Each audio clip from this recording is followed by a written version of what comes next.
ഉള്ളിൽ ദൈവീകത ഉണ്ട് എന്നുണ്ടെങ്കിൽ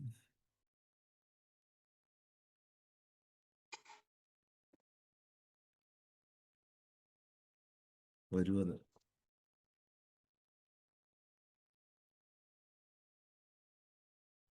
ഇപ്പോൾ നിങ്ങൾ സ്നേഹമായിരിക്കും സംസാരിക്കുന്നത്. എല്ലാ ഗ്രൂപ്പും ഒന്ന് ശ്രദ്ധിക്കട്ടോ. ഒരുപാട് ഗ്രൂപ്പിൽ ലിങ്ക് മെസ്സേജ് വന്നില്ല എന്ന് പറഞ്ഞുകൊണ്ട് ഇവര് ഇതയക്കുന്നുണ്ട്.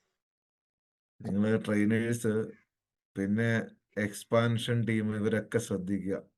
ഗ്രൂപ്പ് ഉണ്ടാക്കിയിട്ടിട്ട് അതിലേ നടക്കരുത്.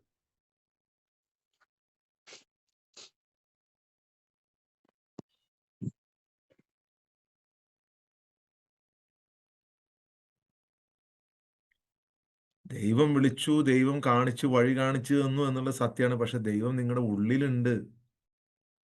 ആ ദൈവീകത ഉള്ളപ്പോൾ നമുക്ക് മറ്റതൊന്നും ചിന്തിക്കാൻ പറ്റൂല. നമുക്ക് നമ്മുടെ സംസാരങ്ങൾ, നമ്മുടെ പ്രവൃത്തികൾ, നമ്മൾ ആരോട് സംസാരിച്ചാലും നമ്മുടെ വായിൽ വരുന്നത് ഇതായിരിക്കും. എന്തായിരിക്കും? ദൈവീകതയായിരിക്കും. 24 മണിക്കൂറും നമ്മൾ അപ്പോ, അതായത് ദൈവീകത എന്ന് പറഞ്ഞു കഴിഞ്ഞാൽ ദൈവം ദൈവം ദൈവം തമ്പുരാനെ ദൈവം തമ്പുരാനെ എന്നുള്ള പേരല്ല വന്നത്. അതായിരുന്നു മുമ്പ് വന്നുകൊണ്ടിരുന്നത്.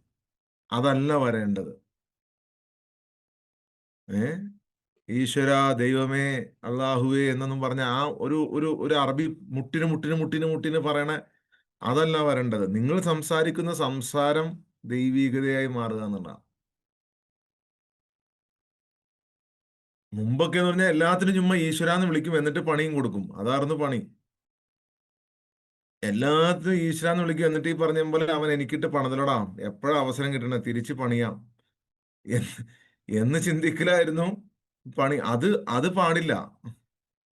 മുട്ടിന് മുട്ടിന് ഈശ്വരാ ഈശ്വരാ എന്ന് വിളിക്കും. ഓ, വിളി കേട്ടിട്ടുണ്ടെങ്കിൽ ഈശ്വരൻ വരെ വിഷമിച്ചു പോകും.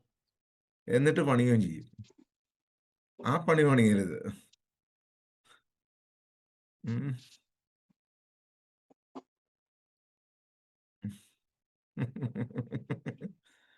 നിങ്ങൾക്കൊരു സൂപ്പർ പവർ വേണം. നിങ്ങൾക്കൊരു കണക്ഷൻ വേണം. നിങ്ങൾ ജീവിതത്തിൽ ഫുൾ ടൈം സമാധാനത്തിലാവണം, ആനന്ദത്തിലാവണം എന്നുണ്ടെങ്കിൽ ഒരിക്കലും മറ്റൊരാൾക്കിട്ട് പണി കൊടുക്കരുത്. കാരണം ദൈവം പണി കൊടുക്കുന്ന ഒരാളല്ല. ഉം. ഇവിടെയാണ് ഇന്ന് നമ്മൾ ഒരു രഹസ്യം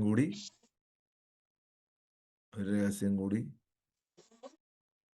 പഠിക്കാൻ പോകണം.